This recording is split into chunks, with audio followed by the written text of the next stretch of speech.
Hi everybody, it's Miss Veronica. We had some shuffling going on in person on campus, so I'm going to be doing your video for this week. And this week we are talking about Frida Kahlo. So we've gone over a couple artists over the last couple of weeks, and part of the reason I want to do that is because we're going to have an opportunity at the end of the year. We're still finalizing what it's going to look like, but we're going to have a finished project where we focus on our self-expression. And so these artists that we've been looking at over the last couple weeks have very different ways of expressing themselves. We looked at Van Gogh with his Starry Night style and his brushstrokes and how it's a really stylistic approach. You can really see his paint and the way he handles his paint. We also talked about Kandinsky with the abstract art. And we also have looked at, we're also going to look at a new artist this week called Frida Kahlo. So if you've ever heard of Frida Kahlo, you probably know she's a woman. She's actually a Mexican painter. Her father was German, she's mixed, but she painted mostly in Mexico. And I'm going to show you a picture. I'm actually going to include these pictures in the email as well, so you can see more of a full color rendering. But I'm going to show you the pictures that I've just printed out just to give us an example. And then I'll show you the more, if you haven't seen it already, take a look at the email because I'll show you a more detailed example that you can look at. So this is Frida Kahlo right here. And a lot of her paintings were self-portraits. So she did a whole lot of self-portraits, and she did them in really interesting ways. So you notice this is called the frame, and this one was actually bought by the Louvre. So this was the first painting by a Mexican painter to be purchased by a really well-known museum. So it's a really important painting, and also she's a woman as well, so that's really amazing. All the artists that we've looked at so far have been men, and she was a woman, and she was also from Mexico, so it was really a great milestone for her to have her artwork in the Louvre. So this is the frame right here. The name of the painting is called The Frame. Here's another one of her self-portraits. And in this one, you can see there's a cat back there and a monkey. It's kind of like a jungle-looking area.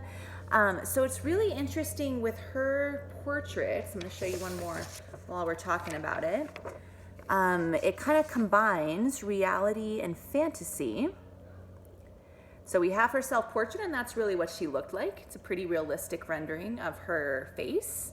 But then we have these fantasy elements. There's a monkey in the background. She's in the jungle when she probably wasn't actually in the jungle like that, right? She could be, but I don't think that monkey was hanging out there the whole time that she was doing her painting, right? So it's kind of these little fantasy elements that she would incorporate into her portraits.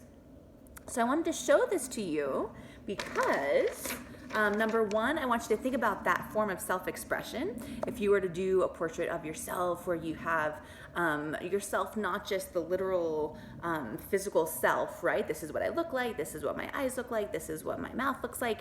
You can have that, but you can combine it with these other kind of fantasy elements like she did. Maybe there's a dragon flying by behind you, or maybe you have wings and you're floating, or that kind of a thing. So I wanted to talk to you about that partially because I want to start thinking that way in terms of how we're going to create our final project, but also just because I want you to see how she chose to express herself and how she saw her own self-portrait. She also, another kind of really key element of who she was, is that she overcame a lot of disability in her life. She actually was disabled from polio, which, if you don't know polio, it's a disease that the kids used to get a really long time ago. If you've ever seen FDR, the president, Franklin Delano Roosevelt, he was in a wheelchair because of polio. He had polio when he was younger too. So she had that as well, so she was affected by that. But then she also had a bus accident when she was 18, and she was intending to go to medical school, but she ended up becoming an artist instead. Once she kind of dealt with those issues in her life, she ended up changing course and becoming an artist. And this, I feel like, is really interesting to see as well. And that's her, and she was sick. She was dealing with health issues for most of her life, but she was still painting right there from the bed. And you can see she's still got kind of her hair all done up. She still has her whole Frida Kahlo look there, but she's painting from her bed. She was doing what she had to do to make it work, and I think it probably helped her too to deal with those things, to be able to process it through painting and through being able to express herself. So she's one of my favorite artists for all of those reasons. I just think she's really interesting and really inspiring as well. So I wanted to tell you about her, and I wanted you to think about, again, the self-expression element of it. And for your assignment this week, I would love for you to create some kind of a picture inspired by Frida Kahlo. And I'm not going to require you to do a self-portrait. If you'd like to, feel free to. If you would like to do something like what she did, if you actually want to draw her, that's okay with me too. If you want to kind of mimic it a little bit and just pay attention to the different elements of what she did, that's okay too.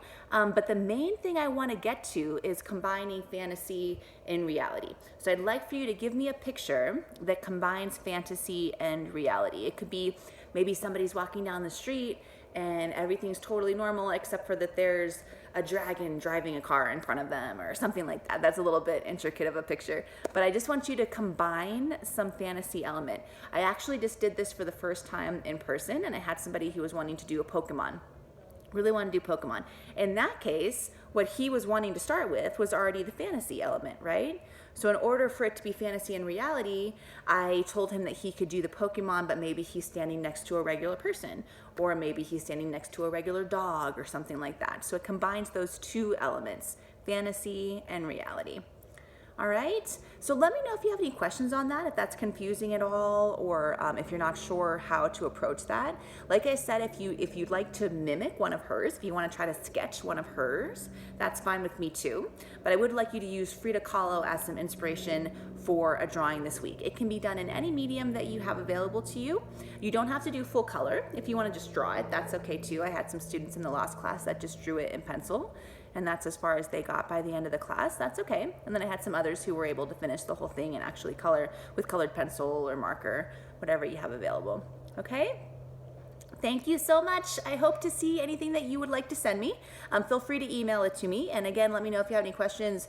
Also, I know you've been with Miss Shannon live over the last couple weeks. If with her live or with these videos, if you ever have something that you want to just talk to me about, I'm happy to get on a Zoom call with you too and go over anything, since I don't get to see you guys as much. All right. Thank you. Have a good rest of your day. Bye.